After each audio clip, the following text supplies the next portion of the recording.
Okay, this is my little box of vials and things. I already have a few vials of seed already sorted out. Whether they're all totally viable in there, I don't know. You know, I've got so much, I don't really care. I can just pop some in a vial and I can send some to Sean if they don't, Joe, and I can always send him some fresh stuff, which I've harvested in more recent years or thing. But the idea is to get a small container. Normally I would send these vials in these sort of size containers. But for this one, with the paraffin oil for the jemmy, I'm going to get one of these little, what was it? Water crystals or something? Yeah, water crystals. I'm going to get that, and what I'm going to do is I'm going to try and fill up a vial here with some paraffin oil, and then take the jemmy and put the idea is if you put the jemmy in there and put the paraffin oil, you'll get air gaps in there. What I want to do is to run the paraffin oil down the side of the container here.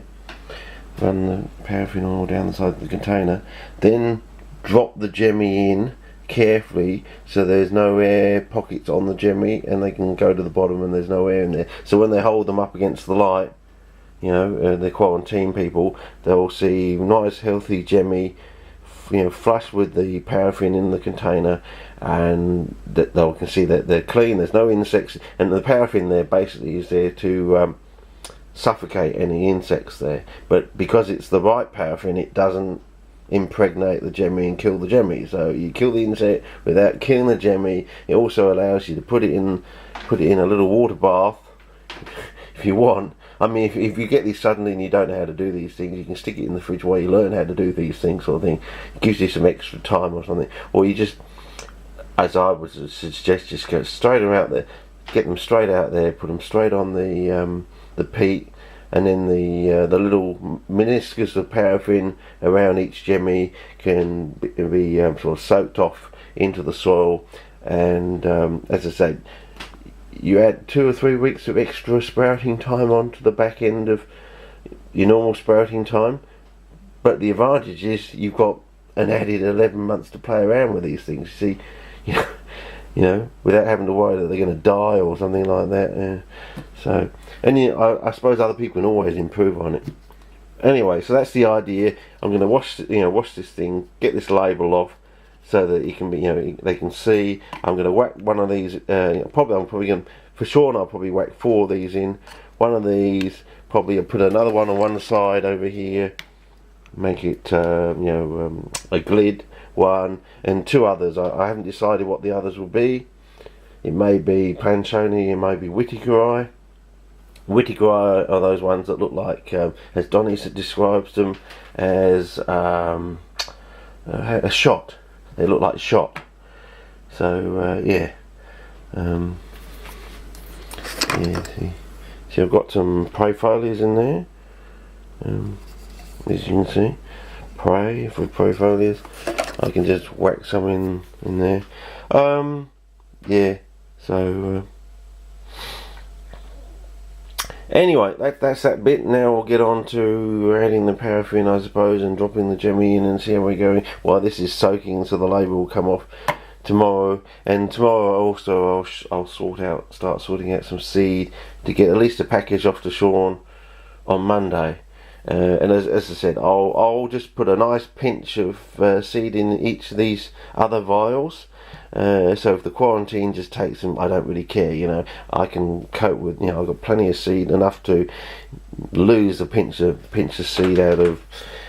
And with glandulars, what I normally do, which I'll be talking about probably tomorrow when I'm sorting them, is I fill the bottom of the container so there's enough enough glid seeds to fill the bottom of the container. So if you receive one of these vials from me and there's not enough glid seed covering the whole bottom, then you know it's been tampered with and somebody's taken some of those. Maybe someone in quarantine, or it's been handed on to someone outside quarantine. So hold it up, and if all the glid seed cover the bottom, that little circle bit at the bottom, then you know it hasn't been tampered with when it comes to I always do that with, and I do that with most of the seed. It has to at least cover the bottom. I always like a good pinch of seed, because I think it's always better to send someone a nice good whack of seed, so they can at least get it going in their own collection, and then they can, you know, grow it on and give plants away, or get their own seed off of those plants. And then if you don't give someone enough seed, they might not be able to establish the plant in their collection, and I don't think that's quite fair, really. I think you should give someone a good fair go, because in Australia, we're the land of the fair go, and that's what I used to do, is seed bank officer of my carnivorous plants. I was most happy to run the seed out of the society seed bank, knowing that if I sent a good pinch of seed to someone in another part of the world, they'd get it into their collection, they'd get it growing, flowering, producing seed themselves, and that seed would either come back to my carnivorous plant society, or it would go to other people, and then maybe come back to the society from those other people, or a bit of both, or something else completely different. I don't know. I assume it would eventually get back to us somehow, and then we could do it all again, and that's the whole idea. But anyway, that's it for this clip, I think. As I said, the container's just big enough, and then I put probably the cotton wool or tissue paper. I'm thinking with this one be cotton wool, because cotton wool doesn't rot when it's damp. So if the oil does leak due to the air pressure, the other thing I'd like to do is when I get the lid on it, I like to put a hole in the lid. Can you see that? I don't know. Can you see that there's a hole in the lid? I burn a hole usually in the lid, so if there's any depressurization in the plane when I send it airmail, it's like a baffle in a way, and also the cotton wool will also help to baffle the change in pressure, because I like to seal the top of the things with a bit of sellotape. I would like to put a pinhole through there, but I've got no data of whether that helps or not, or whether the paraffin becomes squirting out the little tiny hole if there was a sudden depressurization. That wouldn't look pretty on the other end in quarantine or further on, I wouldn't think. So anyway, I try my best to worry about depressurization and things like that, so that, you know, at least it's not a rapid sudden. If there is a depressurization, it's a gradual, gentle thing, you know, and, you know, don't fill everything up to the top of the thing, otherwise it would squirt out the top.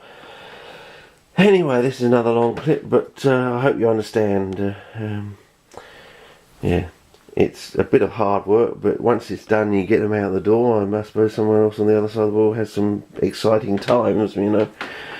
I was young once, when it was all new and exciting, but anyway, over and out for this clip.